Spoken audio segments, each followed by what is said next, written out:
Okay, good evening students. आज अपन पढ़ेंगे electrical machines का टॉपिक रहेगा ट्रांसफार्मर। और ट्रांसफार्मर में भी एक इम्पॉर्टेंट टॉपिक पढ़ेंगे,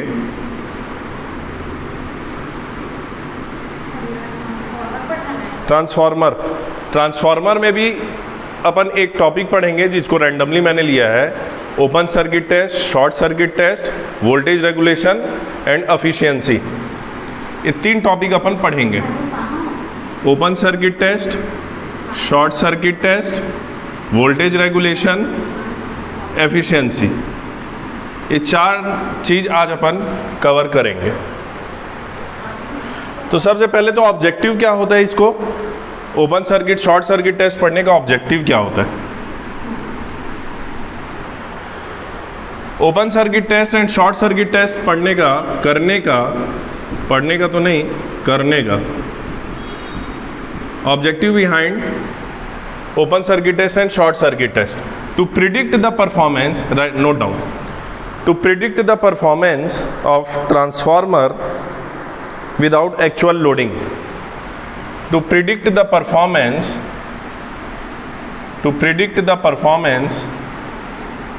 of transformer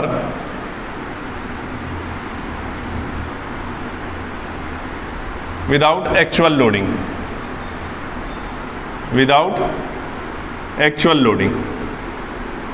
actual loading means मेरे को परफॉर्मेंस चेक करना है वर्स्ट कंडीशंस में। एक एंड हो जाएगा ओपन सर्किट, दूसरा एंड हो जाएगा शॉर्ट सर्किट। ये दोनों वर्स्ट कंडीशन है।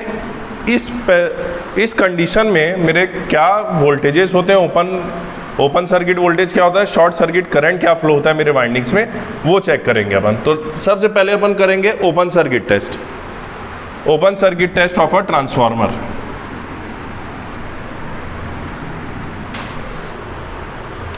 ओपन सर्किट टेस्ट,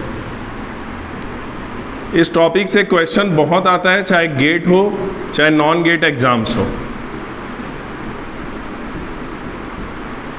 इस टॉपिक से बहुत क्वेश्चंस आते हैं और इन टॉपिक से सिली मिस्टेक्स होते भी बहुत ज़्यादा हैं।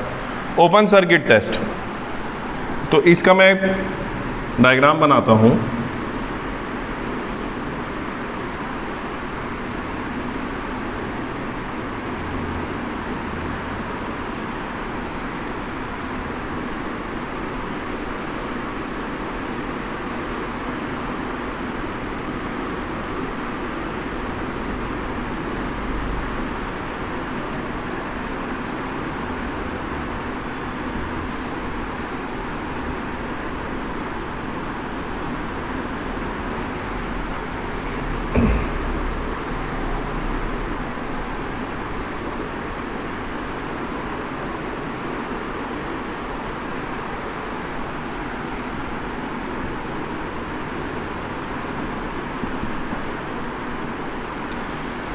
ये हमने एसी सप्लाई देंगे अपन, AC supply fixed frequency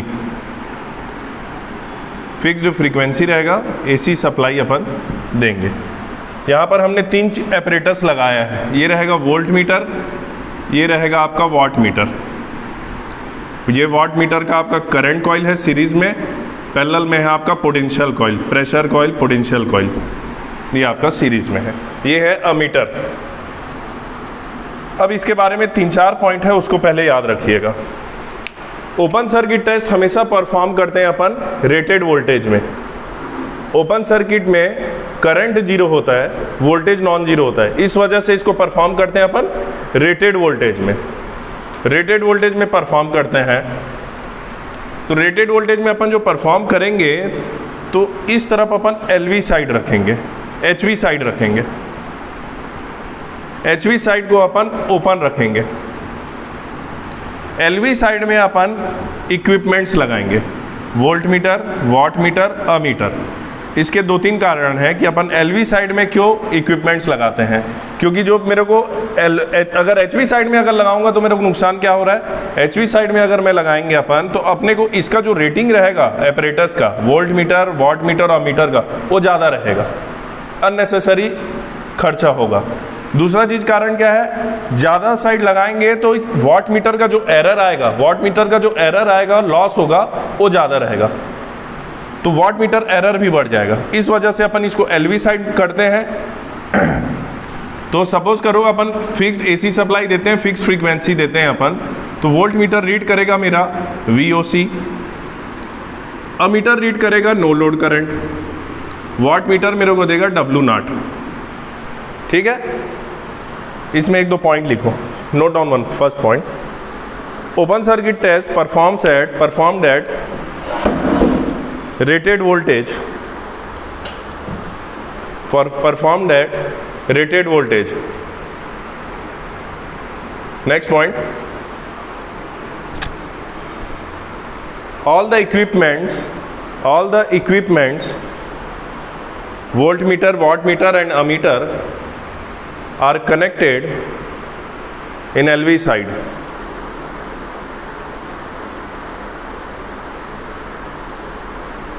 All the equipments, wattmeter, ammeter and voltmeter are connected in LV side. Third point,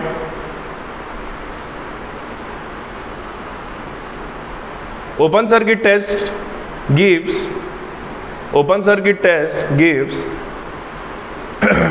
core loss of a transformer. Core loss of a transformer. Next, open circuit test gives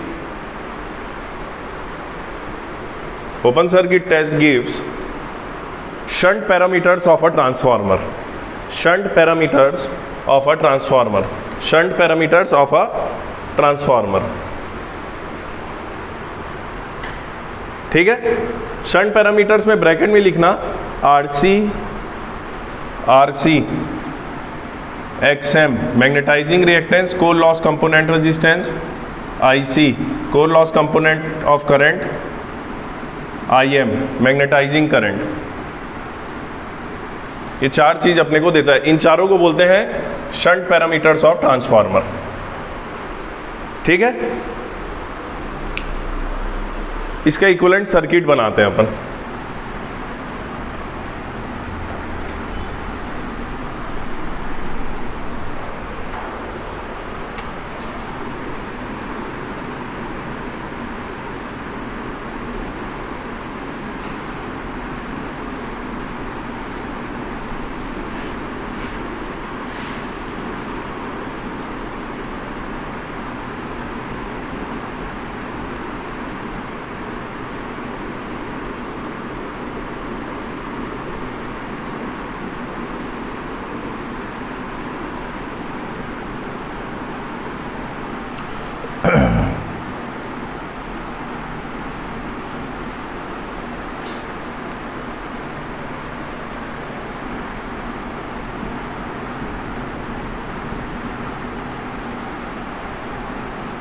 RC JXM।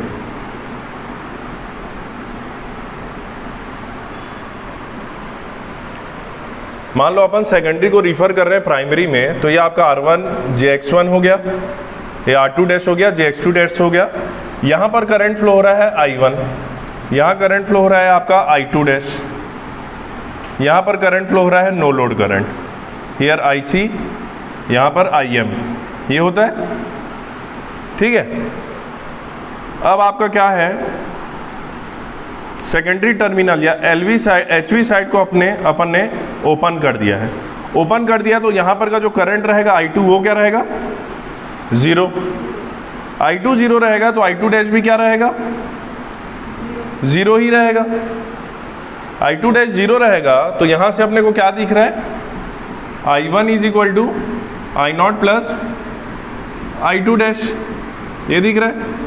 अगर ये 0 है मेरा तो I1 पूरा क्या हुआ, I0 हुआ, यानी इस सर्किट में, इस मॉडल में नो लोड करंट ही फ्लो होगा।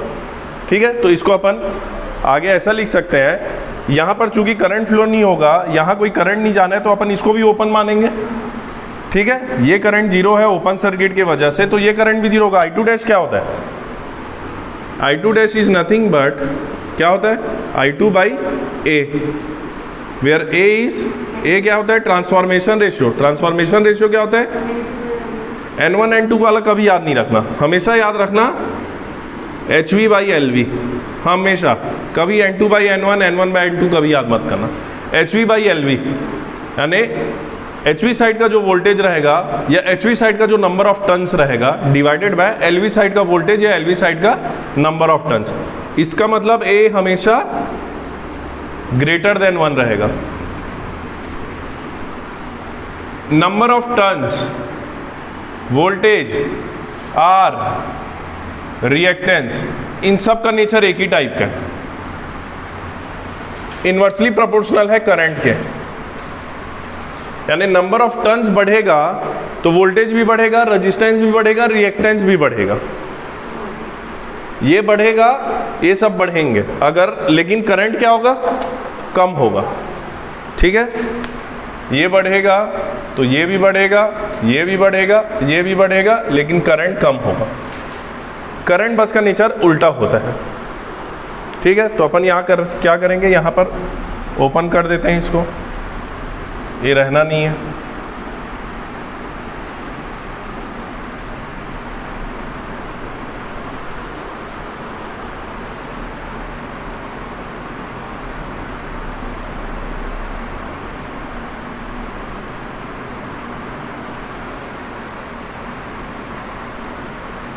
ठीक है, यानी आपका ये गया, ओपन सर्किट हो गया मेरा LV साइड, तो जो मेन करंट है वही नो लोड करंट है क्योंकि ओपन है वो, और ये आपका क्या है V0 है, वोल्ट मीटर रीडिंग है, ये अमीटर रीडिंग है। ठीक है, इतना क्लियर है, इस पार्ट को मिटा सकते हैं आप। ठीक है, अब जब यहां पर करंट फ्लो हो ही नहीं रहा है इन वाइंडिंग्स में, तो इसको भी हटा सकते हैं, ये भी कोई काम का नहीं है मेरा। तो कुल मिला के फाइनल फ्लैट लाइन बन जाएगा ये ऐसा। ओके, हाँ, तो ट्रांसफॉर्मेशन रेशियो है, इसके बारे में 5 मिनट बताता हूं मैं। क्या होता है, अगर आप HV साइड से LV साइड जा रहे हैं, ध्यान रखना, अगर आप HV से रिफर हो रहे हैं LV में, यानी छोटे जगह जा रहे हैं, तो नंबर ऑफ टर्न्स कम होगा, वोल्टेज भी कम होगा, रेजिस्टेंस भी कम होगा, रिएक्टेंस भी कम होगा, करंट बढ़ेगा। इसके उल्टा अगर जाते हैं, LV से अगर HV जाते हैं, यानी हाई साइड जाएंगे, तो नंबर ऑफ टर्न्स बढ़ेगा, वोल्टेज बढ़ेगा, रेजिस्टेंस बढ़ेगा, रिएक्टेंस बढ़ेगा, करंट LV से HV जा रहे हैं ना अगर आप, हाँ, ये सब बढ़ेंगे, ये कम होगा। इसके पहले वाले में उल्टा बोल दिया था, अगर आप HV से LV जाएंगे तो सभी कम होंगे, ये सब number of turns, voltage, resistance, reactance कम होगा, करंट बढ़ेगा। NVRX ये सब क्या होगा, कम होगा, करंट इंक्रीज होगा। LV से HV जाएंगे तो NVRX बढ़ेगा, करंट कम होगा। इसको ऐसे याद रखना है। ठीक है, ट्रांसफॉर्मेशन रेशियो हमेशा HV बाई LV याद रखो, या तो वोल्टेज के टर्म में याद रखो या टर्न्स के टर्म में। ठीक है, इसको एक को ऐसे लिख सकते हो, VHV बाई VLV, बस, ना प्राइमरी सेकेंडरी लिखना है ना N1 N2 लिखना है, इसका एक ही याद रखना, VHV बाई VLV, ये होता है A। अब ये कितना कम होगा कितना ज़्यादा होगा, ये भी मेन समस्या है, कितना कम होगा कितना ज़्यादा होगा। तो याद रखना n हमेशा कितने टाइम्स होता है, n को तो छोड़ो, n तो मेन चीज़ होता है। v कितने टाइम्स कम या ज़्यादा होगा, a टाइम्स। i कितने टाइम्स होगा, a टाइम्स। a टाइम्स या तो बढ़ेगा या तो ज़्यादा होगा। r और x ये दोनों हमेशा a स्क्वायर। HV से LV जा रहे हैं आप अगर, तो वोल्टेज a टाइम्स कम होगा, रेजिस्टेंस रिएक्टेंस a स्क्वायर कम होगा, डिवाइड होंगे, करंट a टाइम्स बढ़ेगा।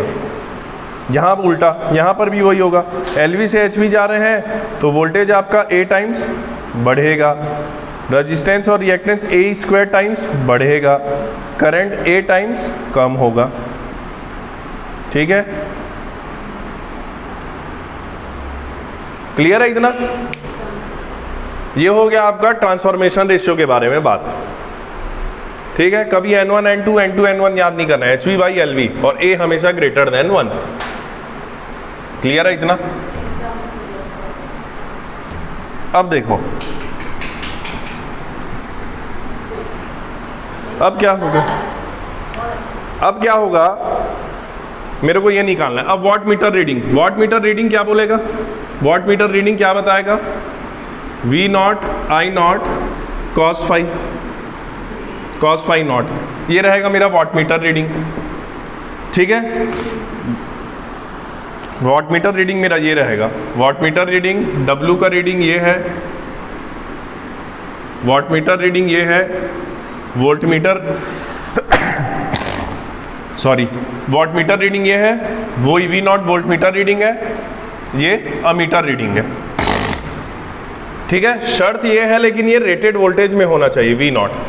अब देखो P नॉट को और मैं क्या लिख सकता हूँ दूसरे तरीके, ये तो एक हो गया। ठीक है, और ये P नॉट ही जो रहेगा ये क्या रहेगा, आयरन लॉस, आयरन लॉस। ये आयरन लॉस जो रहेगा ये तो नो लोड में है, ओपन सर्किट में ना, ये आयरन लॉस ये हमेशा ट्रांसफार्मर के डिजाइन, जब भी ट्रांसफार्मर डिजाइन या बनाया जाता है तो ये टेस्ट किया जाता है, दोनों टेस्ट उसी समय तय हो जाता है कि ये iron loss through out transformer का यही रहेगा, लोडिंग में भी नो लोड में भी इसका ज़्यादा असर नहीं होता नो लोडिंग कंडीशन में। तो आयरन लॉस को इसी वजह से बोलते हैं क्या, कांस्टेंट लॉस, फिक्स्ड लॉस। ठीक है, ये एक बार जो तय हो गया ट्रांसफार्मर का हमेशा वही रहेगा, और ये वोल्टेज पे ज़्यादा डिपेंड करता है, आयरन लॉस ज़्यादा वोल्टेज पे डिपेंड करता है, फ्लक्स और वोल्टेज पे। इतना हुआ। अब इसी को मैं P नॉट को और क्या लिख सकता हूँ, P nought is equal to, ये देखो ये पूरा वोल्टेज V नॉट यहाँ पर आ रहा है, क्या लिख सकता हूँ, V not square by,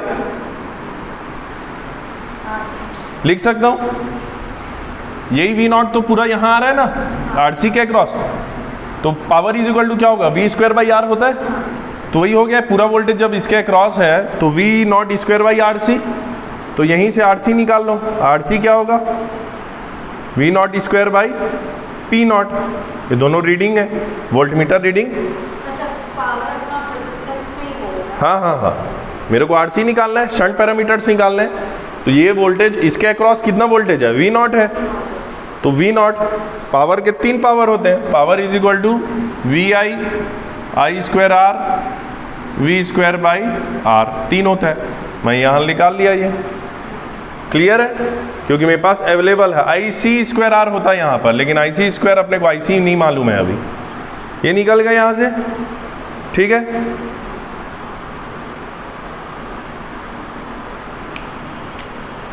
V square I not. ठीक है, अब यहीं से IC आ जाएगा, IC क्या आएगा, V नॉट बाई RC होगा, V नॉट बाई RC हो गया।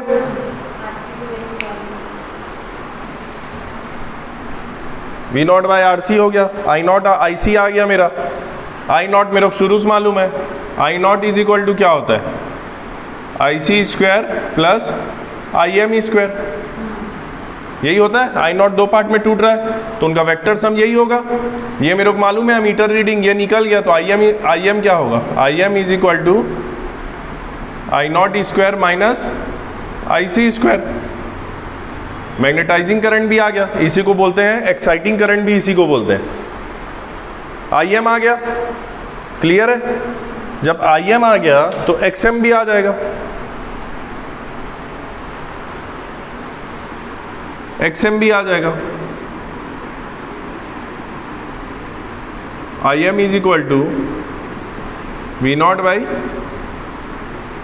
XM होता है, XM is equal to V nought by IM। मिल गया मेरे को ये सब, चारों शंट पैरामीटर्स मिल गया मेरे को। ठीक है, ये हो गया मेरा चारों शंट पैरामीटर मिल गया। अब देखो, ये एक चीज याद रखना हमेशा, ओपन सर्किट टेस्ट में अपन फोकस करते हैं वोल्टेज पे। ठीक है, ये तो बात हो गई ये सब चीज की। ओपन सर्किट वोल्टेज पे अपन फोकस करते हैं वोल्टेज पे। तो मैं यहाँ पर फुल एलवी वोल्टेज लगाऊंगा। जब फुल एलवी वोल्टेज अप्लाई करूंगा, फुल एलवी वोल्टेज अगर अप्लाई करूंगा मैं इस तरफ एलवी साइड में, तो मेरा यहाँ आई नॉट कितना करंट फ्लो होगा पता है? I naught is 2 to 5% of I L V. ये जो आई नॉट, जब मैं यहाँ फुल रेटेड वोल्टेज अप्लाई कर रहा हूँ, अगर इसी में लिख देता हूँ V rated is equal to V L V, full L we.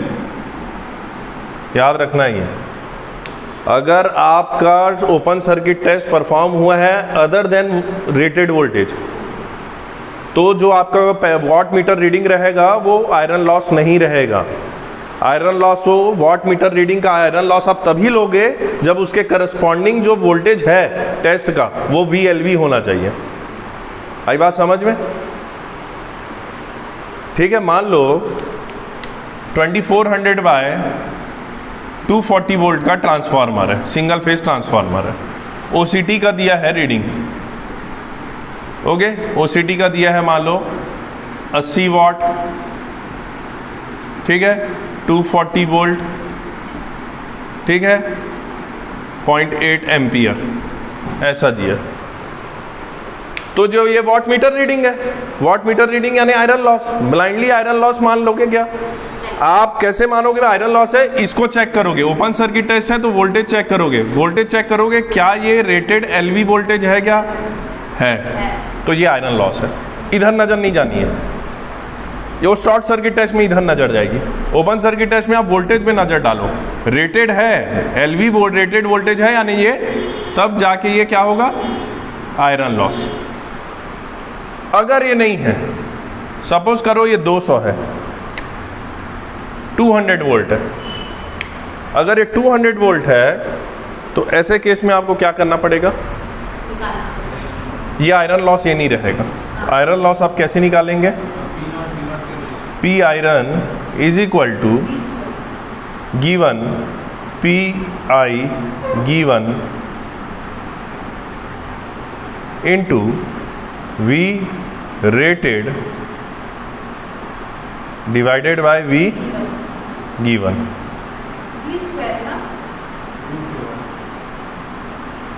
ठीक है, क्लियर है इतना? ये रेटेड है, ऐसे निकालो। आई बात समझ में? और ये कहाँ से हुआ ये भी बता देता हूँ। PI क्या होता है? V स्क्वायर बाई RC, ठीक है। मान लो PI गिवन क्या होगा? PI गिवन, ये LV है ना, रेटेड LV, PI गिवन क्या हो जाएगा?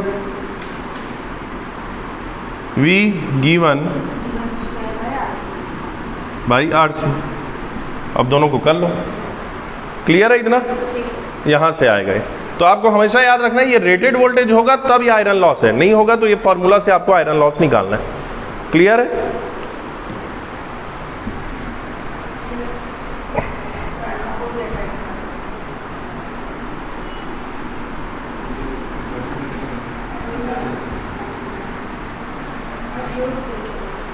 ठीक है, इसमें देख लेंगे। इतना क्लियर है? अब देखो सुनो, ये मालूम है induced EMF RMS of a transformer is given by 4.44 F phi m n, ये है मालूम है। इसको मैं बोलूँ तो इसको V बोल देता हूँ, V is proportional to F phi m। Clear है? F phi m, V is proportional to F phi m, या phi m is proportional to V by F। Clear है? ये ठीक है। अब देखो, ओपन सर्किट टेस्ट हमेशा परफॉर्म होगा वो रेटेड वोल्टेज में, ये तो शर्त है। क्या रेटेड फ्रीक्वेंसी में भी ऑपरेट करना जरूरी है इसको? अगर कम करेंगे, रेटेड वोल्टेज में मैंने कर लिया, लेकिन फ्रीक्वेंसी जो मैंने रखा है वो लेस देन एफ रेटेड रखा है, मान लो 50 हर्ट्ज का फ्रीक्वेंसी है, मैंने 40 हर्ट्ज में ऑपरेट कर दिया, लेकिन वोल्टेज रखा है वी पूरा रेटेड, तो क्या होगा सुनो, 5M अगर फ्रीक्वेंसी आपका कम है तो क्या होगा, फ्लक्स पे क्या असर पड़ेगा, बढ़ेगा। क्लियर है? फ्लक्स आपका बढ़ा, ठीक है, ओवरफ्लक्सिंग होगा, ओवरफ्लक्सिंग होगा तो कोर के सैचुरेट होने का प्रॉब्लम आएगा। या फिर ये बोल सकते हैं फ्लक्स बढ़ा, लीकेज फ्लक्स बढ़ेगा, मैग्नेटाइजिंग करंट बढ़ेगा। आई बात समझ में? लीकेज फ्लक्स बढ़ेगा तो लीकेज रिएक्टेंस बढ़ेगा। लीकेज रिएक्टेंस ये एक्स को बोलते हैं, ठीक है। जितना ज्यादा लीकेज फ्लक्स उतना ज्यादा लीकेज रिएक्टेंस, उतना चांसेस कोर का सैचुरेट होने का बढ़ेगा। लीकेज रिएक्टेंस बढ़ेगा तो आपका मैग्नेटाइजिंग करंट, देखो क्या होगा, एक कोई ट्रांसफार्मर है, ठीक है, उसमें यूजफुल फ्लक्स फ्लो हो रहा है प्राइमरी से सेकेंडरी में। मैं चाहूंगा कि जितना फ्लक्स प्राइमरी में लिंक किया है वो एज इट इज 100% सेकेंडरी को भी लिंक करे। ये आइडियल कंडीशन है। अगर ऐसा होता है तो मेरा जो इंड्यूस्ड ईएमएफ प्राइमरी में था वो सेम सेकेंडरी में भी होगा, लेकिन ये आइडियल कंडीशन है। ऐसे कंडीशन में मेरे को मैग्नेटाइजिंग करंट की मदद की जरूरत नहीं पड़ेगी, एक्साइटिंग करंट की जरूरत नहीं पड़ेगी, एक्सटर्नल फैक्टर की जरूरत नहीं पड़ेगी। लेकिन प्रैक्टिकल में क्या होता है, पूरा जो फ्लक्स, यूजफुल फ्लक्स फ्लो होता रहता है वो कहीं ना कहीं इधर उधर जाके लीकेज हो जाता है। लीकेज इस कारण होता है, उसको आइडियली किधर फ्लो होना है, फ्लक्स को कोर में, ठीक है। कोर जो रहता है उसका रिलक्टेंस जो होता है, रिलक्टेंस वो कम होता है, ठीक है। कोर का रिलक्टेंस जो होता है वो कम होता है, ठीक है। Air gap,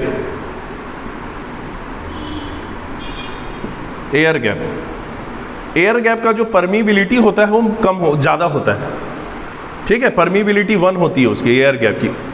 R is equal to reluctance is equal to क्या होता है, L upon mu 0 mu R A, ठीक है। कोर में इसकी वैल्यू ज़्यादा होती है, इस वजह से ये कम होता है। एयर गैप में ये 1 होता है, इसके वजह से ये ज़्यादा होता है। आई बात समझ में? म्यू आर की वैल्यू 1 होती है, इस वजह से ज़्यादा होता है, तो एयर गैप में रिलक्टेंस ज़्यादा होता है, ठीक है। क्या करता है वो, एयर गैप में इधर उधर कुछ ना कुछ निकल जाता है। फ्लक्स को तो लो रिलक्टेंस पाथ फॉलो करेगा ना फ्लक्स, इसका मैक्सिमम कोर में जाता है, लेकिन कुछ है जो एयर गैप में चल देते हैं। वो जो एयर गैप में जो चल देता है वही मेरा लीकेज फ्लक्स बन जाता है। लॉस हुआ मेरा, यूजफुल फ्लक्स का लॉस हुआ, तो मेरे को चूंकि इंड्यूस्ड ईएमएफ प्राइमरी में जितना था उतना ही सेकेंडरी में भी चाहिए, लेकिन मेरा फ्लक्स तो लीकेज हो गया। तो क्या करूंगा, जितना अमाउंट का लीकेज होता है ना, मैं उतने अमाउंट का मैग्नेटाइजिंग करंट फ्लो कराता हूं। मैग्नेटाइजिंग करंट फ्लो कराता हूं, यानी मेरा जितना लीकेज फ्लक्स होता है उसको काउंटर अटैक करने के लिए मैं मैग्नेटाइजिंग करंट फ्लो कराता हूं, ताकि मेरा सेकेंडरी में उतना इंड्यूस्ड ईएमएफ प्रोड्यूस हो जाए। तो ये अच्छा चीज नहीं है, ये कम से कम आइडियल कंडीशन में 0 होता है ये, लेकिन चूंकि लीकेज फ्लक्स है तो ये होगा। और मैग्नेटाइजिंग करंट रहेगा, जितना ज़्यादा मैग्नेटाइजिंग करंट रहेगा, यहाँ से देखो आई नॉट टूटा 2 पार्ट में, IC IM में। फेजर में समझोगे तो IC होता है I nought cos phi nought, IM होता है I nought sine phi nought, ये होता है। तो IM बढ़ा यानी साइन फाई बढ़ा, साइन फाई बढ़ा यानी कॉस फाई कम हुआ, पावर फैक्टर और कम हो जाता है।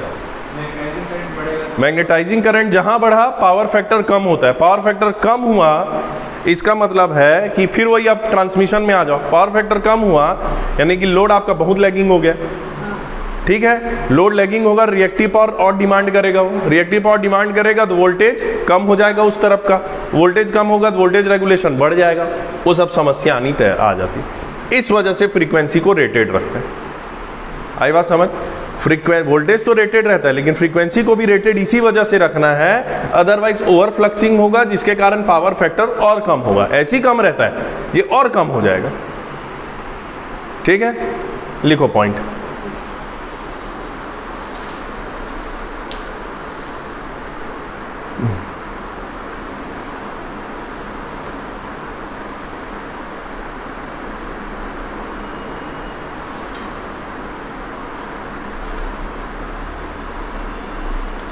In order to determine core loss, under rated condition,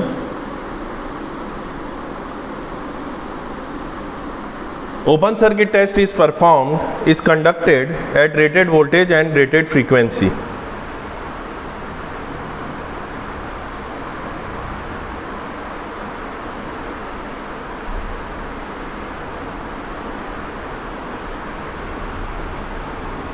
Next point. Since current in series branch, bracket में लिख लेना I1 and I2 dash. Since current in series branch I1 and I2 dash is zero, I2 dash is zero. अब देखो, चूंकि copper loss कहाँ से होता है? ओपन सर्किट टेस्ट में यही होता है, ये R1 और R2 डैश में। चूंकि ये करंट ही जीरो है तो I स्क्वायर R लॉस तो होगा नहीं, ठीक है, वही बोल रहा हूँ। हाँ, सो कॉपर लॉस नेग्लिजिबल के, वो जीरो ही है मान लो ना, वो तो जीरो ही है, ठीक है। सो copper loss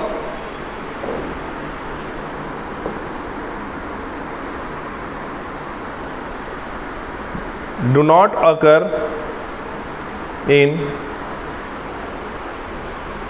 open circuit test. Wattmeter reading represents only core loss.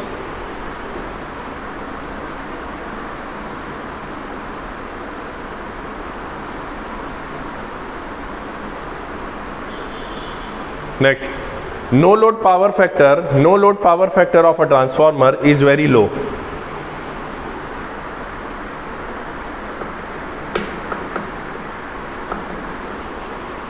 So we need to use a low power factor wattmeter, a low power factor wattmeter for power measurement.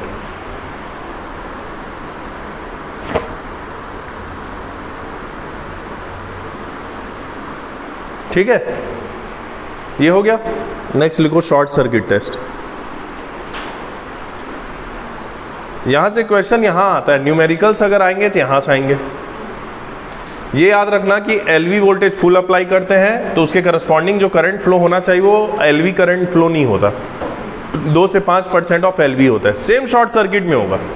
Rated current में perform करते हैं अपन, तो अपन क्या करेंगे, HV side में लगाएंगे apparatus, ठीक है। एचवी साइड में करंट कम रहेगा, यहाँ एलवी साइड में एपरेटस लगाएं क्योंकि एलवी साइड में वोल्टेज कम होगा, ठीक है। वहाँ एचवी, वो शॉर्ट सर्किट है तो वहाँ एचवी साइड में लगाएंगे, एचवी साइड में करंट कम होता है, जहाँ कम रहता है वहाँ एपरेटस लगाएंगे। शॉर्ट सर्किट में करंट को देखते हैं, ओपन सर्किट में वोल्टेज को देखते हैं, जहाँ कम रहेगा वहाँ लगाएंगे, ठीक है। लिखो short circuit test.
AC supply fixed frequency. देखो सेम उसी टाइप का याद रिकॉल करो सब, जैसे ओपन सर्किट में करे थे। ये टेस्ट जो होता है, शॉर्ट सर्किट टेस्ट जो होता है, रेटेड वोल्टेज रेटेड करंट में परफॉर्म होता है। Short circuit test performed at rated current. अब रेटेड करंट किधर होगा? LV साइड होगा। तो LV साइड को अपन शॉर्ट कर देते हैं थिक कंडक्टर से, मोटे कंडक्टर से शॉर्ट करते हैं, हैवी करंट फ्लो होगा करके। ठीक है, अब मैंने एपरेटस लगा लिया HV साइड में, क्योंकि यहाँ पर लो करंट फ्लो हो रहा है। इसमें मैं एमीटर पहले लगाता हूँ। ध्यान रखना, पिछले वाले में वोल्ट मीटर पहले लगाया था, इसमें अमीटर पहले लगाया हूँ मैं। दूसरा चीज़, वाट मीटर का कनेक्शन भी चेंज हुआ है। वाट मीटर उसमें यहाँ से आ रहा था, इसमें पीछे से लिया हूँ। उसमें कारण ये है, उसमें यहाँ से इस वजह से लिया था क्योंकि ये करंट कॉइल है, ये प्रेशर कॉइल है, पोटेंशियल कॉइल है। उसमें मेरे को वोल्टेज मेजर करना था, यहाँ वाट मीटर था तो वोल्टेज मेजर करना था, तो ये वाले पार्ट को मैंने यहाँ रखा था क्योंकि ये पूरा वोल्टेज बताता। इस वाले में मेरे को करंट मेजर करना है, तो अगर मैं इसको यहाँ रख दूंगा तो यहाँ ड्रॉप करके यहाँ पर करंट पहुँचेगा। इस टर्मिनल को मैं उठा के यहाँ डाल दूंगा पिछले टाइप, तो ये जो करंट मेजर करता है वो तो इसको पहले डिस्ट्रीब्यूट कर देगा, यहाँ चल देगा एक करंट। एक्चुअल करंट ये जो मेजर कर रहा है वो मेरे को यहाँ मिलेगा नहीं। इस वजह से पहले मेरे को करंट कॉइल में जो मेजर, ये वाला करंट जो मेजर हो रहा है, वही करंट कॉइल भी मेरे को मेजर करना चाहिए, तब जाके बटे आगे जाके। आई बात समझ में? अगर उसमें मैं ये कनेक्शन लगाता तो यहाँ पर करंट कॉइल में पहले वोल्टेज ड्रॉप होता। अगर वोल्ट मीटर को मैं ओपन सर्किट टेस्ट में ये कनेक्शन लगाता तो मेरे को जो वोल्टेज यहाँ मेजर करना है वो तो पहले यहाँ पर वोल्टेज ड्रॉप होता, इसके अक्रॉस वोल्टेज ड्रॉप होता, तो यहाँ पर मेरे को एक्चुअल वोल्टेज नहीं मिलता जो ये मेजर कर रहा था। इस वजह से इस पार्ट को मैं पहले लगाया था। आई बात समझ में? क्लियर है? तो ये ध्यान रखना, ठीक है। लिखो पॉइंट, वही लिख लिए। Short circuit test is carried out at rated current. Short circuit test gives full load copper loss. Full load copper loss.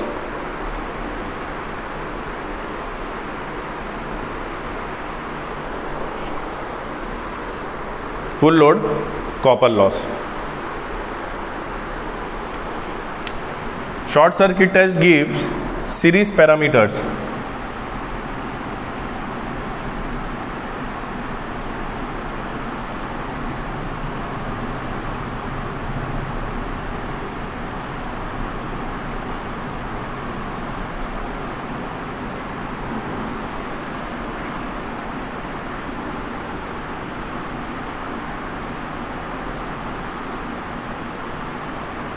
ठीक है, इट गिव्स सीरीज पैरामीटर, लिख लेना, R equivalent, X equivalent, Z equivalent.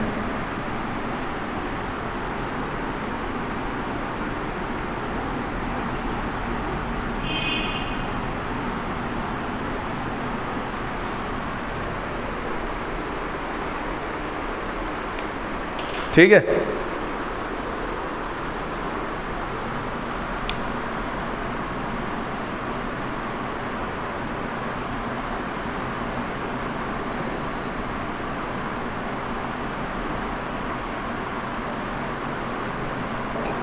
अब देखो यहां flow हो रहा है तुम्हारा I1,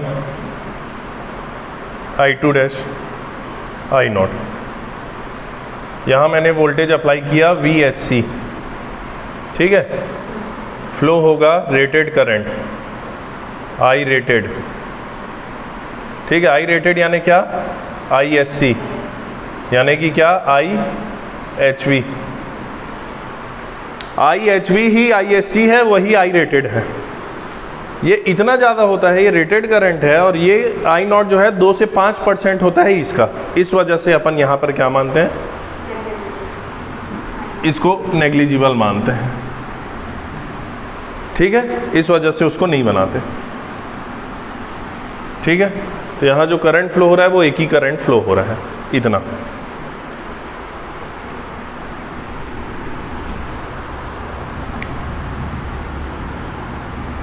ठीक है, अब देखो आपका LV साइड जो है शॉर्ट सर्किटेड है। उस समय मेरे को जब प्राइमरी में रेटेड करंट फ्लो कराना है, यहाँ शॉर्ट सर्किट है, यहाँ शॉर्ट सर्किट है, यानी कौन सा करंट फ्लो रहा है, ILV, जो कि बहुत ज़्यादा है, इस कारण मोटा कंडक्टर लगाएं। ठीक, जब अगर यहाँ ILV फ्लो हो रहा है तो ये मान के चलूंगा मैं कि इधर क्या फ्लो हो रहा है, IHV। तो IHV को फ्लो कराने के लिए जब सेकेंडरी आपका, जब LV साइड आपका शॉर्ट सर्किट है सेकेंडरी, तो रेटेड करंट अगर प्राइमरी में आपको फ्लो कराना है तो पूरा वोल्टेज अप्लाई नहीं करते, ये VHV नहीं होगा, ये आपका 4 से 6% ऑफ VHV रहेगा।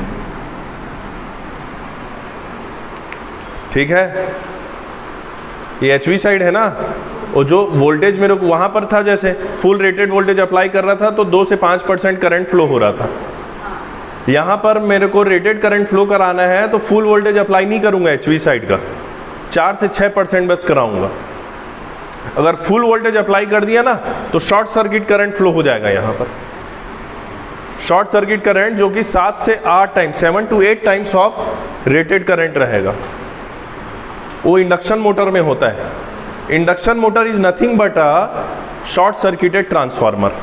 इंडक्शन मोटर क्या होता है, इंडक्शन मोटर का जो आर्मेचर रोटर होता है, रोटर के जो कॉइल्स होते हैं उसके, वो शॉर्ट सर्किटेड होते हैं अपने एंड रिंग्स के साथ। इस वजह से इंडक्शन मोटर में सेल्फ स्टार्टर की जरूरत पड़ती है। स्टार्टिंग ऑफ इंडक्शन मोटर अपन पढ़ते हैं ना, सेल्फ स्टार्टर लगाना पड़ता है। क्यों? स्टार्टिंग टॉर्क को बढ़ाने के लिए और स्टार्टिंग करंट को कम करने के लिए। ठीक है, 3-4 type, direct online start, star delta, ठीक है, ऑटो ट्रांसफार्मर स्टार्टिंग, 3-4 टाइप के होते हैं, रिड्यूस वोल्टेज स्टार्टिंग। इसी कारण है क्योंकि इंडक्शन मोटर में हमेशा शॉर्ट रहता है रोटर एंड रिंग्स। उसके वजह से अगर मैं फुल लोड वोल्टेज अप्लाई कर दूं सप्लाई में, उसके स्टेटर में फुल लोड अप्लाई करूंगा तो यहाँ पर शॉर्ट सर्किट करंट फ्लो हो जाएगा।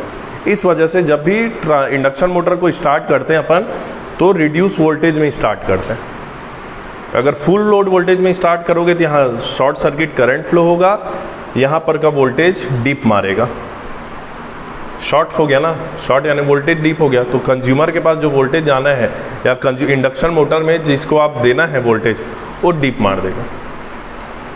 है समझ? इस वजह से हमेशा अपन स्टार्टर इस वोल्टेज को कम रखते हैं। ठीक है, अब इसको अगर अपन उसमें पढ़ेंगे, वॉट मीटर रीडिंग क्या देगा मेरे को, वॉट मीटर रीडिंग क्या रहेगा, WSC I square R equivalent. ये आपका वॉट मीटर रीडिंग है, ये अमीटर रीडिंग है, यहाँ से R इक्वलेंट आ गया।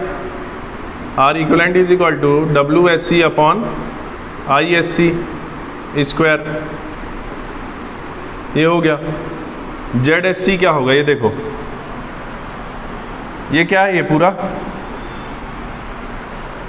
पूरा क्या है, R1 प्लस R2 डैश को मैं क्या लिख सकता हूँ, R01, X1 plus X2 dash को क्या लिख सकता हूँ, X01 लिख सकता हूँ। ये दोनों मिला के क्या हुआ, Z01 हुआ। 01 इसका लिख रहा हूँ क्योंकि सेकेंडरी वाले प्राइमरी में है। अगर प्राइमरी वाले सेकेंडरी में जाते तो R02 X02 लिखता, वहाँ पर R1 डैश होता।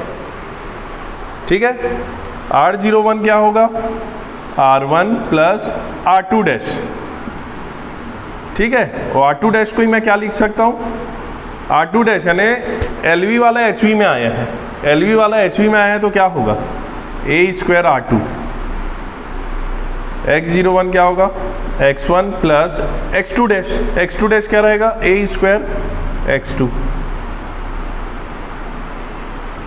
ठीक है, ये Z01 होगा, तो पूरे को मैं Z01 लिख सकता हूँ। अब KVL लगा दो, वहाँ KVL लगा दो, क्या होगा, ऐसे KVL लगाओगे तो VSC is equal to ISC into Z01।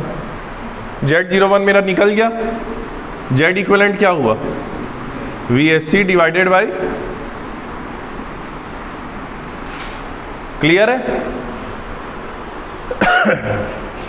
ठीक है, R इक्वलेंट निकल गया, Z इक्वलेंट निकल गया, तो X इक्वलेंट भी निकल गया, Z square equivalent minus R equivalent square. ठीक है, निकल गया मेरे सीरीज ब्रांच। ठीक है, अब देखो इसके में भी रेटेड करंट में तो करना ही है, क्या रेटेड फ्रीक्वेंसी में करना है? अगर इसमें भी सुनो, फ्रीक्वेंसी अगर रेटेड नहीं करोगे, कम करोगे, तो इसमें फ्लक्स वाला नाटक नहीं होगा। रेटेड फ्रीक्वेंसी करोगे तो इसमें पावर फैक्टर और बढ़ जाएगा। इसमें अगर फ्रीक्वेंसी कम करोगे तो क्या होगा पता है? ये कम हो जाएगा, एक्स कम हो जाएगा, रिएक्टेंस, लीकेज रिएक्टेंस कम हो जाएगा। ठीक है, लीकेज रिएक्टेंस कम होगा तो उसका उल्टा वाला लगा लो फॉर्मूला सब।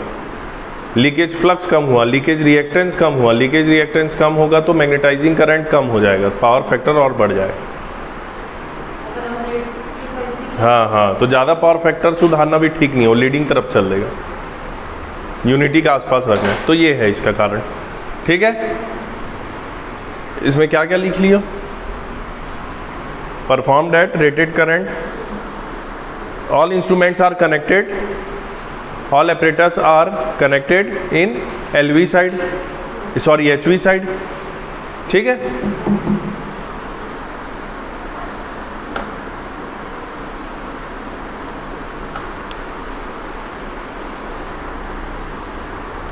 लिखो इसमें एक पॉइंट लिखना, the voltage that needs to be applied is not a rated voltage. The voltage that needs to be applied is not a rated voltage, but a voltage require to circulate rated current which is much less than rated voltage,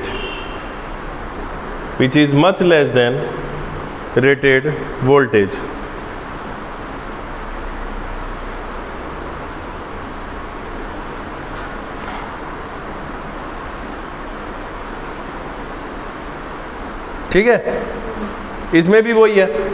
आपका अगर दिया हुआ है 2400/240 है, 2400/240 का आपका transformer है, SCT का रीडिंग दिया मान लो 180 वाट,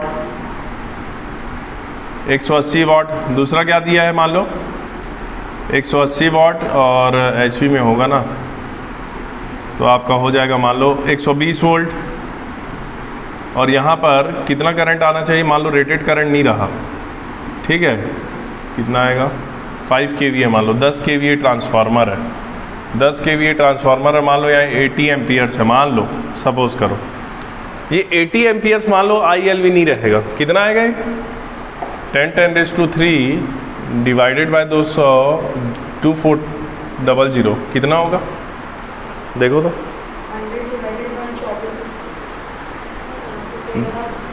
100 divided by 24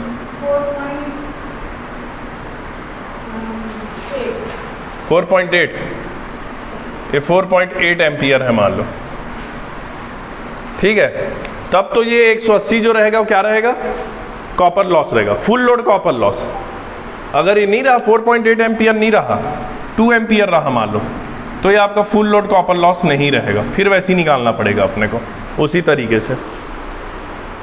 full load copper loss तभी रहेगा जब वो रेटेड IHV के अगेंस्ट रहेगा, तो अगर नहीं है तो फिर वैसे निकालो, copper loss full load is equals to copper loss given into I rated divided by I given का स्क्वायर, ठीक है, फुल लोड कॉपर लॉस। ये हो गया। हाँ, अगर वो 4.8 रहता तो 180 वाट ही फुल लोड कॉपर लॉस है, फुल लोड। अगर नहीं है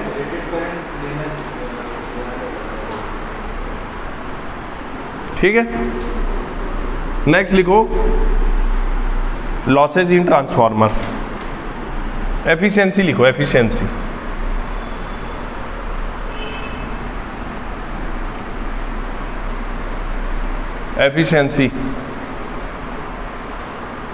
एफिशिएंसी क्या होता है, किसी भी चीज़ का एफिशिएंसी क्या होगा, efficiency in percentage is output power divided by input power into 100। क्या लिख सकता हूँ इसी को दूसरे तरीके से क्या लिख सकता हूँ, output power divided by output power plus losses. ठीक है, और ऊपर क्या लिख सकता हूँ, input power minus losses divided by input power, ऐसे भी लिख सकते हैं। ठीक है, मैक्सिमम अपन इसको यूज करते हैं क्योंकि गिवन रहता है ये। ठीक है, output power divided by output power plus losses.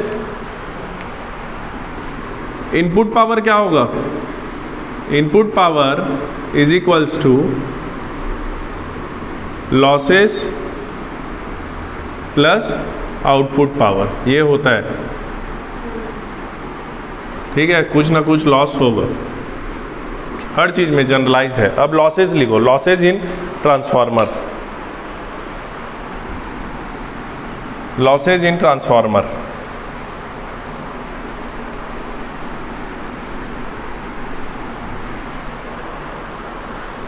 Losses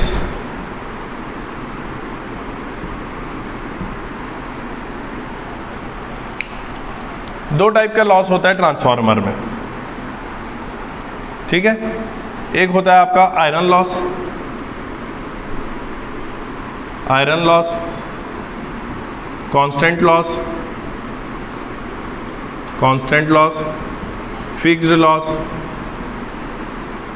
core loss, इतने नाम हैं इसके। Iron loss, constant loss, fixed loss, core loss. इसका क्या नाम है, copper loss, variable loss, I square R loss. इसके तीन नाम, इसके iron loss, constant loss, fixed loss, core loss. ये फिर दो पार्ट में टूटता है, क्या क्या, eddy current loss and hysteresis loss. ठीक है, एडी करंट याद रखना है, eddy current loss is proportional to या इज इक्वल टू होता है पीई, यानी कि उसका constant F square into B M square, maximum flux density into thickness, core के लैमिनेशंस का थिकनेस का। ठीक है, जबकि hysteresis loss equals to P H hysteresis constant F to B M X. X क्या है, स्टीनमिट्स कांस्टेंट।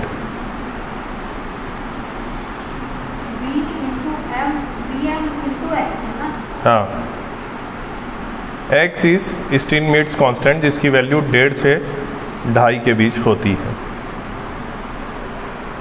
ठीक है, तो आयरन लॉस दो टाइप के लॉस होते हैं, eddy current loss, hysteresis loss. ठीक है, एडी करंट लॉस जो होता है ये flow of eddies in a core के वजह से होता है। ये तो मैक्सिमम जो इसको बोलेंगे अपन, तो ये प्रोपोर्शनल टू वी स्क्वायर होता है। जितना ज़्यादा वोल्टेज होगा उतना ज़्यादा एडी करंट लॉस होगा। हिस्टेरिसिस तो मटेरियल की वजह से होता है बार बार। ठीक है, मैग्नेटाइजेशन डीमैग्नेटाइजेशन की वजह से होता है, मैग्नेटिक कर्व की वजह से। तो अगर मैं इसकी बात करूं तो F square into B M क्या होता है, बी एम का क्या होता है, फ्लक्स डेंसिटी फार्मूला क्या होता है, वी बाई एफ, यही होता है। तो B M is equal to V by F, तो V square by F square, cut गया ये एफ स्क्वायर कट गया। तो eddy current is independent of frequency, eddy current loss is independent of frequency. Okay, for a constant voltage, not for a constant flux density. Eddy current loss is independent of frequency, जबकि hysteresis loss जो होता है वो inversely proportional to frequency होता है। ये F1 है, यहाँ पर V बाई एफ है, F2 है मान लो, तो 1 - 2 - 1, तो F इज इनवर्सली प्रोपोर्शनल। कुल मिला के iron loss is inversely proportional to frequency. Clear है?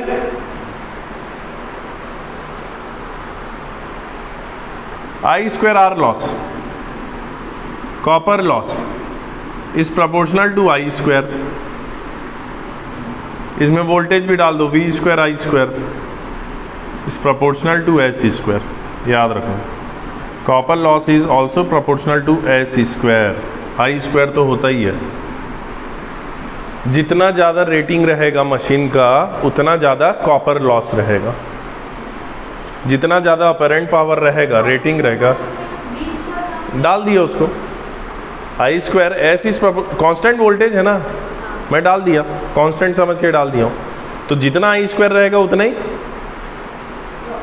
S² भी रहेगा।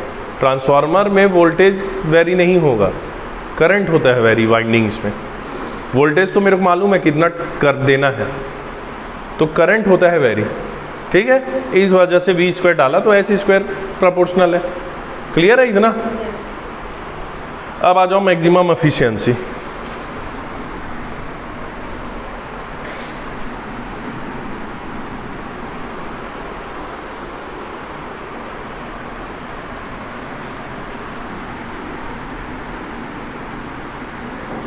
मैक्सिमम एफिशिएंसी में क्या होता है? मैक्सिमम एफिशिएंसी में कंडीशन होता है कि copper loss will be equals to iron loss. उल्टा नहीं बोलना, कॉपर लॉस आयरन लॉस के इक्वल रहेगा, आयरन लॉस कॉपर लॉस के इक्वल नहीं होगा। ये लॉस कम रहता है, ये ज़्यादा होता है। ठीक है, तो ज़्यादा वाले को कम के बराबर करूँगा तब तो मेरा मैक्सिमम एफिशिएंसी आएगा। Efficiency is inversely proportional to loss, है ना। इसको कम करूंगा तब तो मैक्सिमाइज होगा ये। तो इसको कम कैसे करूंगा? कम के इक्वल, बड़े को कम के इक्वल करूंगा। इसको अच्छे से लिखोगे तो क्या होगा? ठीक है, अब देखो,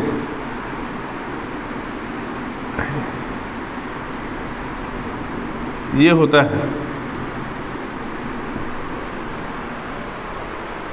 ठीक है।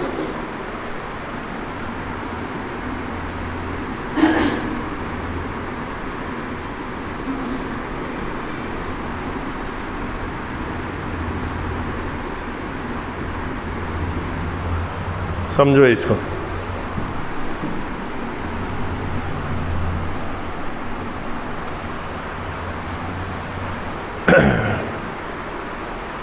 दस केवीए का मान लो ट्रांसफार्मर है, 10 केवीए का ट्रांसफार्मर है, ठीक है। उसका आउटपुट भी 10 है ना, कांस्टेंट केवीए रहेगा। 10 केवीए का ट्रांसफार्मर है तो मैक्सिमम आउटपुट लोड आप कितना लगा सकते हो?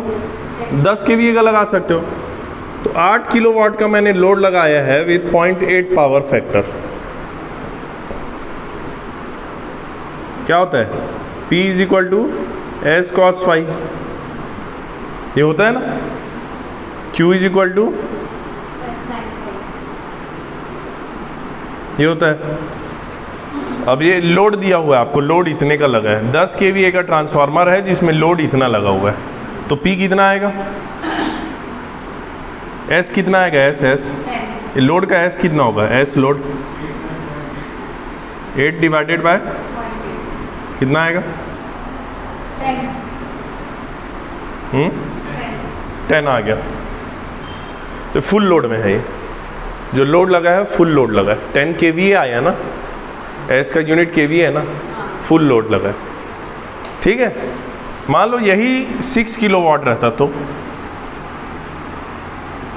लोड 6 किलोवाट रहता, तब यहाँ कितना आता? तब कितना आता?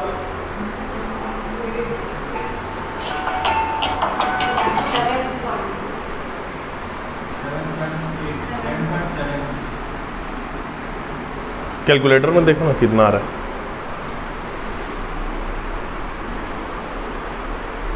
6/0.8 या 60/8, 7.5 आता, 7.5 केवीए आता। 7.5 kVA आता। यहाँ जब 8 किलोवाट का लगा था 0.8 पावर फैक्टर, तो 10 kVA आ गया लोड, यानी फुल लोड में ऑपरेट है। कैसे जाना मैं फुल लोड में है? लोडिंग फैक्टर चेक करना है। लोडिंग फैक्टर, लोडिंग कितना है, लोडिंग फैक्टर अगर चेक करना है आपको, तो लोड KVA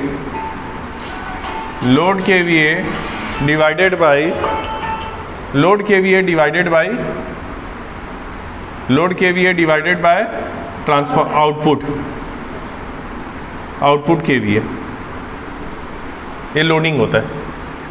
ठीक है, पिछले वाले केस में क्या था, 10/10 था, 1 आ गया था, इसी को बोलते हैं n बोलते हैं ना लोडिंग फैक्टर को। इस केस में कितना होगा n, 7.5 डिवाइडेड बाय 10, 0.75 यानी कि 75% लोडिंग, यानी 3/4 लोडिंग। ठीक है, तो आपका करंट लोड जो रहता है वो डिपेंड करता है, तो जितना लोड रहेगा उसके अनुसार करंट फ्लो होगा। इस वजह से ये n आ रहा है। n जो है वो लोड के साथ चिपका, करंट के साथ चिपका हुआ है। ठीक है, तो कॉपर लॉस को मैं क्या लिखूंगा, n² I²R। आया समझ कि कॉपर लॉस का जो करंट है वो अकेला नहीं है, n के साथ रहता है, लोडिंग फैक्टर के साथ। अगर लोड आपका कम लगा हुआ है तो ये करंट भी कम हो जाएगा, फुल रेटेड करंट फ्लो नहीं होगा, जितने का लोड लगा है उतने का ही करंट, इस कारण हमेशा NI रहेगा। ठीक है, तो लोड जो रहेगा ट्रांसफार्मर का, load is n, and loading current जो रहेगा, लोड करंट जो रहेगा वो NI रहेगा। ठीक है, तो n² I²R क्या होता है, फुल लोड कॉपर लॉस होगा, क्योंकि n यहाँ पर 1 हो जाता है, इस कारण फुल लोड कॉपर लॉस होगा, इज इक्वल टू PI। तो n इज इक्वल टू क्या आया, PI divided by P copper full load, ये हुआ n at eta max. Loading factor at maximum efficiency is this. ठीक है, लोडिंग फैक्टर मैक्सिमम एफिशिएंसी के समय इतना होगा।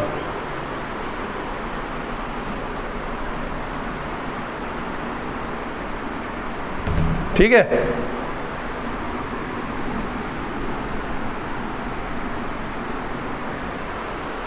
अब इसको डाल दो, efficiency max is equal to n max V2I2 cos phi, ये आउटपुट है ना, V2I2 cos phi divided by n max V2I2 cos phi plus, वहाँ पर फॉर्मूला बताना भूल गया था क्या मैं, एफिशिएंसी का फॉर्मूला होता है VI cos phi divided bye VI cos phi plus P copper plus PI, ये होता है। अगर लोडिंग फैक्टर n को डालूंगा तो इस टाइप का बनेगा, n times n² full load है, ये ऐसा बनेगा। मैक्सिमम एफिशिएंसी केस में क्या हो जाएगा, 2 टाइम्स PI, क्योंकि कॉपर लॉस आपका आयरन लॉस के बराबर हो गया, तो 2 टाइम्स PI, ये आपका मैक्सिमम एफिशिएंसी है।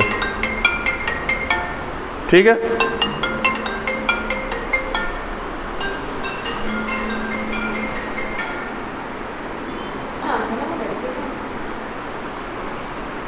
ठीक है, ये हो गया आपका मैक्सिमम एफिशिएंसी। और मैक्सिमम पॉसिबल एफिशिएंसी करना है ना, मान लो ये maximum possible efficiency,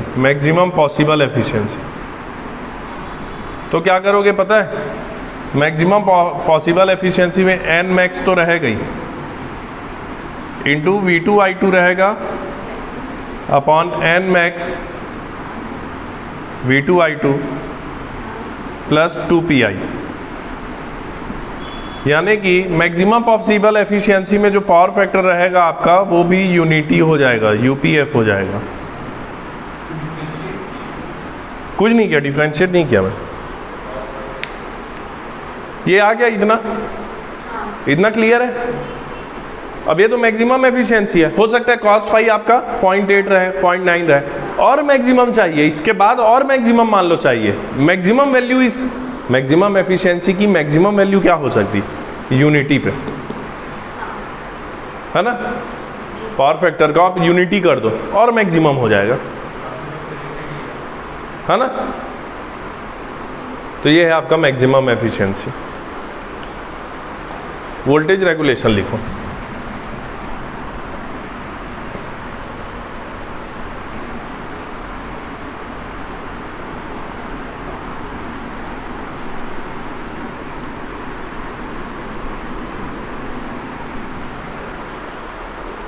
voltage regulation, voltage regulation of a transformer.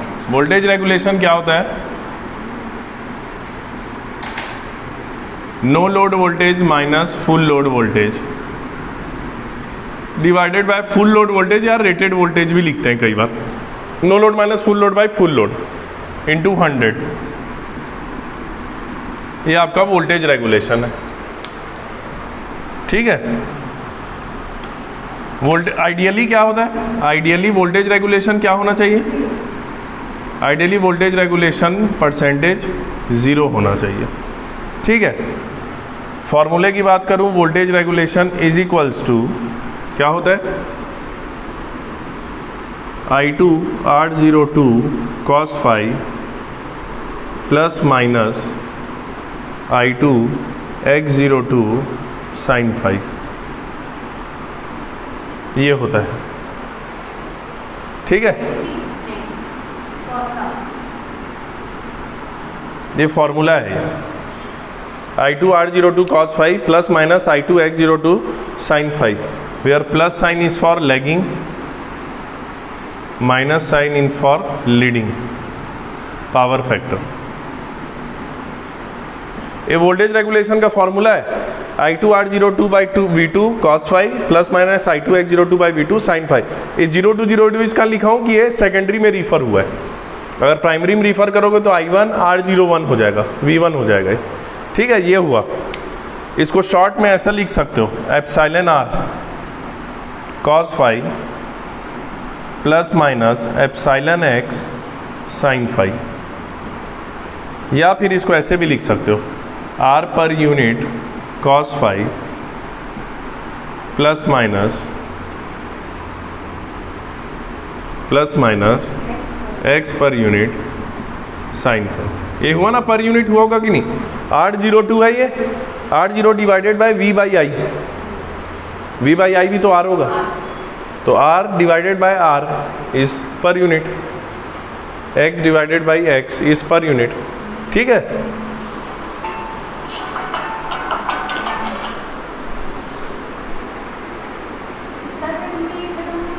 दस मिनट, हाँ ठीक है। ये epsilon R cos phi epsilon X sin phi हो गया, ठीक है। इसी को ना ये R पर यूनिट को क्या बोलते हैं पता है, कॉपर लॉस पर यूनिट भी बोलते हैं, कॉपर लॉस पर यूनिट भी हुआ। कैसे, IR है, ऊपर नीचे दोनों में I का मल्टीप्लाई करो तो ये I² R हो गया, ये VI हो गया, तो I² R is copper loss, VI is power, तो copper loss divided by power is copper loss per unit. आए समझ, ये R पर यूनिट भी है, कॉपर लॉस पर यूनिट भी है, ठीक है। ये रिएक्टेंस लॉस पर यूनिट है। ये तो हो गया थ्योरी। वो वोल्टेज रेगुलेशन का मेन फॉर्मूला जो होता है वो होता है Z per unit cos theta equivalent plus minus phi, ये होता है वोल्टेज रेगुलेशन का फॉर्मूला। ये पूरा डेरिवेशन करेंगे, अप्रॉक्सीमेशन लेंगे तो ये फॉर्मूला आता है आखिरी में, ये वाला Z per unit cos theta equivalent plus minus phi, ठीक है। थीटा इक्वलेंट क्या है आपका, इम्पीडेंस एंगल है ये, ठीक है। This is impedance angle, impedance triangle बनाओ, इम्पीडेंस ट्रायंगल, ये मान लो थीटा है, ये क्या है जेड, ये क्या है आर, ये क्या है एक्स। तो साइन थीटा क्या होगा x by Z, cos theta क्या होता है आर बाई जेड। ये इम्पीडेंस ट्रायंगल है, रेजिस्टेंस इम्पीडेंस रिएक्टेंस, ठीक है। सेम ऐसी होता है पावर ट्रायंगल भी होता है। ये हो गया एस अपेरेंट पावर, ये हो गया एक्टिव पावर, ये हो गया रिएक्टिव पावर, ये हो गया आपका फाई हो गया, वो पावर फैक्टर वाला फाई है वो, ठीक है।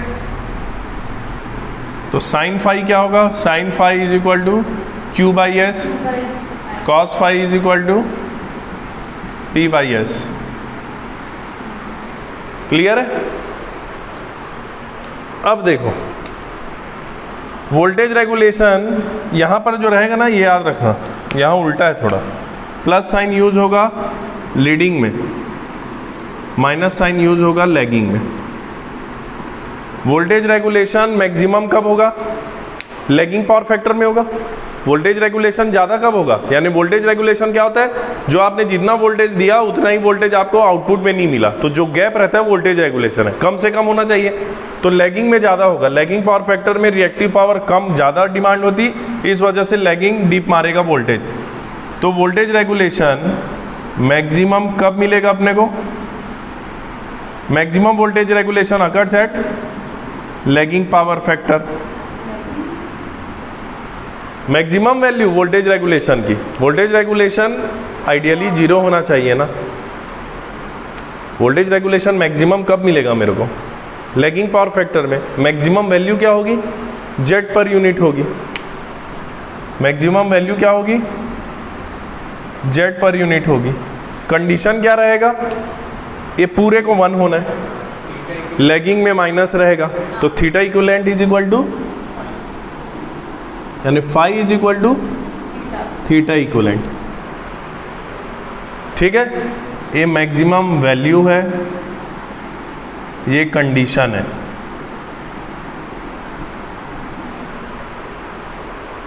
वोल्टेज रेगुलेशन मैक्सिमम कब होगा, लैगिंग पावर फैक्टर में उसकी मैक्सिमम वैल्यू कितनी होगी, जेड पर यूनिट। कंडीशन क्या रहेगा, phi is equal to theta equivalent. तो वोल्टेज रेगुलेशन के समय, वोल्टेज रेगुलेशन मैक्सिमम के समय पावर फैक्टर कितना रहेगा, वोल्टेज रेगुलेशन मैक्सिमम के समय पावर फैक्टर क्या रहेगा, कॉस थीटा इक्विवेलेंट के बराबर रहेगा। Cos phi is cos theta equivalent, है ना। Phi is equal theta equivalent, तो कॉस थीटा इक्विवेलेंट कितना होगा, आर बाई जेड। ये है मैक्सिमम वोल्टेज रेगुलेशन में power factor R by Z होगा, यानी R equivalent by Z equivalent. पूछता है ये पेपर में, बहुत बार आया है। ये पूछता है कि वोल्टेज रेगुलेशन मैक्सिमम कब होगा, लैगिंग में होगा। कब आएगा, when phi is equal to theta equivalent. Maximum value क्या होगी, R by Z. Maximum value Z per unit होगी, पावर फैक्टर होगा आर बाई जेड। बहुत सवाल आता है यहां पर से, ठीक है। अब जीरो देखो, zero voltage regulation, zero voltage regulation, zero voltage regulation कब मिलेगा मेरे को जीरो, जब cos 90 हो जाएगा। cos 90 होगा ना, theta equivalent plus phi. Leading power factor में मिलेगा, लीडिंग में प्लस यूज करना है, तो cos 90 0 होता है। जब मेरा थीटा इक्विवेलेंट प्लस फाई 90 के बराबर होगा तब होगा, यानी कंडीशन क्या मिला मेरे को, कंडीशन क्या हुआ, जीरो वोल्टेज रेगुलेशन का कंडीशन क्या है, phi is equal to 90 minus theta. ये कंडीशन है, phi is equal to 90 minus theta, यानी कि cos phi is equals to cos 90 minus theta, यानी साइन थीटा, यानी कि X by Z. Cos phi power factor at zero voltage regulation is X by Z. Clear है, it occurs at leading power factor. Clear है। अब देखो voltage regulation को मेरे को कंट्रोल करना है, वोल्टेज रेगुलेशन को कम करना है। वोल्टेज रेगुलेशन कम कैसे होगा? जेट पर यूनिट को कम करके। इसको कम करूंगा तो वोल्टेज रेगुलेशन मेरा कम होगा। अब जेट पर यूनिट कैसे कम होगा? जेट पर यूनिट को मेरे को कम करना है। ये बनता है तुम्हारा आर पर यूनिट से, एक्स पर यूनिट से। इसको कम नहीं कर सकता मैं, आर को नहीं कर सकता क्योंकि एफिशिएंसी कंसीडरेशन से ये ऐसी कम है। ये आर यानी कि आई स्क्वायर आर लॉस, लॉसेस को कंडीशन को कंसीडर करते हुए एफिशिएंसी पॉइंट ऑफ व्यू से ऐसी कम है ये, इससे कम नहीं हो सकता है। कम करना है तो इसको करना है। इसका क्या नाम है? Leakage reactance. तो लीकेज रिएक्टेंस मेरे को कम करना है। लीकेज रिएक्टेंस कम कैसे होगा? ट्रांसफार्मर को फिजिकली दोनों वाइंडिंग को पास पास रखना है। ट्रांसफार्मर के दोनों वाइंडिंग्स को पास पास रखना है तो वोल्टेज रेगुलेशन कम होगा। जितना पास रखोगे उतना लीकेज फ्लक्स कम होगा, उतना वोल्टेज रेगुलेशन कम होगा। ट्रांसफार्मर के दोनों वाइंडिंग को जितना पास रखोगे उतना लीकेज फ्लक्स कम होगा, उतना मैग्नेटाइजिंग करंट की ज़रूरत कम पड़ेगी, उतना वोल्टेज रेगुलेशन अच्छा होगा। आई बात समझ में? तो दो टाइप के ट्रांसफार्मर होते हैं, कोर टाइप, शेल टाइप। तो अगर लीकेज रिएक्टेंस कम करना है तो कोर टाइप ट्रांसफार्मर में क्या यूज़ करते हैं अपन? Concentric windings. कॉन्सेंट्रिक वाइंडिंग्स यानी कि एक के ऊपर एक, प्राइमरी को डाले, इंसुलेशन डाले, सेकेंडरी को बैठा दिए, तो एक के ऊपर एक रहेंगे तो लीकेज होगा नहीं।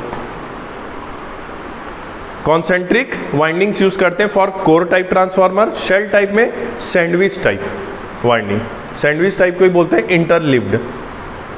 ठीक है, तो वोल्टेज रेगुलेशन को कम करना है। कैसे कम करोगे? जेट पर यूनिट कम कर दो। जेट पर यूनिट कम कैसे होगा? एक्स पर यूनिट कम करने से।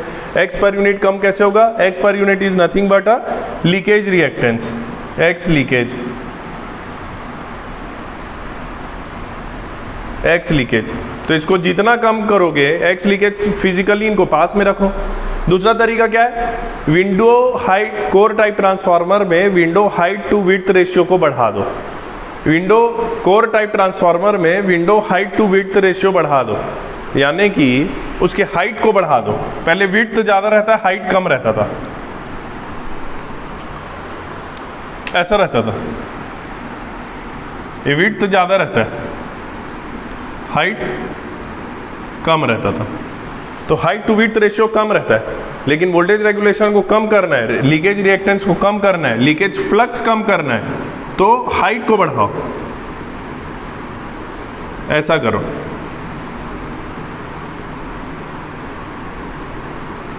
हाइट टू विड्थ रेशियो को बढ़ा दो। इससे क्या होगा? फ्लक्स जो पहले इतना ही कवर कर रहा था, ये शॉर्ट रिलक्टेंस इतना, अब इसको इतना बड़ा पाथ कवर करना है। पाथ बड़ा हो गया लीकेज फ्लक्स का, तो रिलक्टेंस बढ़ जाएगा। ठीक है, रिलक्टेंस बढ़ेगा, पाथ बढ़ा है नहीं, रिलक्टेंस बढ़ा। Reluctance is equal to L by mu A. L बढ़ गया, उसका मीन पाथ बढ़ गया तो रिलक्टेंस बढ़ गया, रिलक्टेंस पाथ बढ़ गया, ऐसे ही कम हो जाएगा। तो दो तरीके हैं। ठीक है, रिलक्टेंस बढ़ेगा तो नहीं कम होगा ना। एल बढ़ गया ना, इसका मीन पाथ, वेट तो वही है। हाइट बढ़ा दिया मैं, हाइट बढ़ा दिया तो उसको अब ज़्यादा ट्रेवल करना पड़ रहा है ना, ज़्यादा ट्रेवल करना पड़ रहा है। ठीक है, ज़्यादा ट्रेवल करूँगा तो रिलक्टेंस आपका बढ़ेगा। ठीक है, तो इस तरीके से बढ़ेगा तो लीकेज रिएक्टेंस बढ़ जाएगा। हाँ, लीकेज रिएक्टेंस बढ़ेगा तो जेट भी बढ़ जेट जाएगा, पर हीट बढ़ जाएगा। वोल्टेज रेगुलेशन बढ़ जाएगा। नहीं यार, रिलक्टेंस बढ़ा, आपको लीकेज फ्लक्स को कन्वर्ट करना है यूजफुल फ्लक्स में। वो छोड़ो, अब वाले वो कॉन्सेप्ट में जाओ। आपको कुल मिला के क्या करना है? मेरे को लीकेज फ्लक्स जो रहता है, लीकेज फ्लक्स, इसको कम करना है। कम करना है या तो इसको यूजफुल फ्लक्स में कन्वर्ट करना है। तो इसका मैं हाइट बढ़ा दूंगा, रिलक्टेंस बढ़ गया तो लीकेज फ्लक्स कम हो जाएगा ना वो तो। हाँ, लीकेज फ्लक्स कम हो जाएगा। तो ये लीकेज फ्लक्स कम होगा तो एक्स कम हो गया मेरा, एक्स कम हुआ तो ऐसी कम हो गया वोल्टेज रेगुलेशन। आए समझ? ये देखो, दो तीन चीज़ बता रहा हूँ, इस सब को ना कोरिलेट करा करो। ये इंडक्शन मोटर के लिए भी काम आएगा। एयर गैप, एयर गैप जितना ज़्यादा, इंडक्शन मोटर के लिए ना, इंडक्शन मोटर के लिए बोल रहा हूँ, जितना ज़्यादा एयर गैप उतना ज़्यादा लीकेज फ्लक्स, उतना ज़्यादा लीकेज रिएक्टेंस, ठीक है, उतना ज़्यादा मैग्नेटाइजिंग करंट, उतना ज़्यादा मैग्नेटाइजिंग करंट जितना ज़्यादा रहेगा उतना ज़्यादा नो लोड करंट रहेगा, नो लोड करंट रहेगा। ये जितना ज़्यादा रहेगा पावर फैक्टर उतना कम रहेगा, पावर फैक्टर जितना कम रहेगा, ठीक है, रिएक्टिव पावर डिमांड ज़्यादा रहेगा। रिएक्टिव पावर डिमांड जितना ज़्यादा रहेगा टर्मिनल वोल्टेज जो रहेगा उतना कम होगा, उतना ज़्यादा वोल्टेज रेगुलेशन बढ़ेगा। याद रखना ये। जितना इंडक्शन मोटर, जितना ज़्यादा एयर गैप उतना ज़्यादा लीकेज फ्लक्स, उतना ज़्यादा लीकेज रिएक्टेंस, उतना ज़्यादा मैग्नेटाइजिंग करंट, उतना ज़्यादा no load current. Induction motor में नो लोड, ट्रांसफार्मर में नो लोड करंट कितना रहता है? 2 to 5% of full load. Induction motor से में ये 40% ऑफ फुल लोड रहता है, 30 से 40% रहता है ये।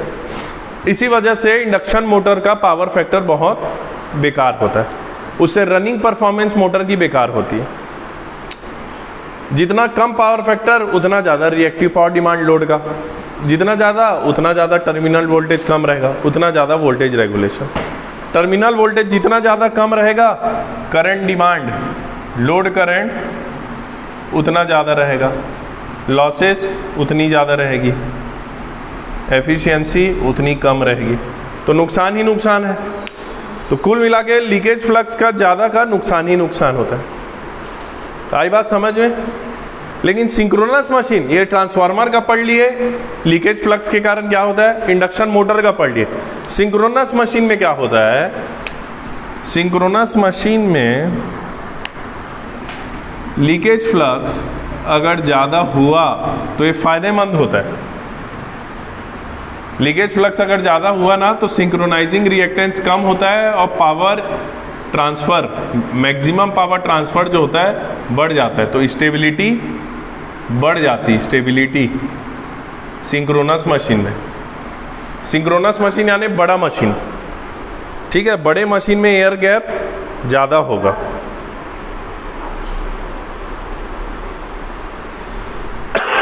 इसमें कैसे फायदेमंद होता है वो भी जस्टिफाई कर रहा हूँ। Synchronous reactance is equal to XAR plus XL, armature reactance plus leakage reactance. Magnitude XAR का डोमिनेट करता है XL पे, मैग्नीट्यूड इसका ज़्यादा होता है इससे, एक्सेस बनता है। मैं क्या बोल रहा हूँ, लीकेज फ्लक्स ज़्यादा रहेगा तो एक्सेस कम रहेगा, ये कम रहेगा।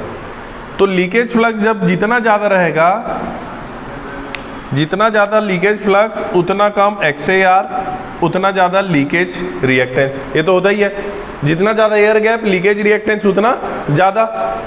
लेकिन ये कम ज़्यादा हो रहा है, ये कम बहुत कम हो रहा है XAR, तो ये डोमिनेट कर जाता है, इस वजह से एक्सेस कम हो जाता है सिंक्रोनस मशीन में। इस वजह से एक्सेस कम होता है, मैक्सिमम पावर बढ़ जाता है। EF VT by X S, X S कम हुआ तो पावर ट्रांसफ़र बढ़ गया, सिस्टम स्टेबल हो गया। तो सिंक्रोनस मशीन में फ़ायदेमंद होता है एयर गैप, ठीक है। हाँ, अगर गैप भी बढ़ाते तो वो लीकेज फ्लक्स उतना ही बढ़ेगा, क्योंकि आर्मेचर अपना लीकेज फ्लक्स, लीकेज रिएक्टेंस तो बढ़ेगा लेकिन आर्मेचर रिएक्टेंस बहुत कम हो जाएगा। तो चूंकि वो बहुत कम हो जाएगा करके ये कम हो जाएगा एक्सेस, और ये एक्सेस कम हुआ तो फ़ायदा हो जाता है, स्टेबिलिटी बढ़ जाती है मैक्सिमम पावर ट्रांसफ़र में, ठीक है।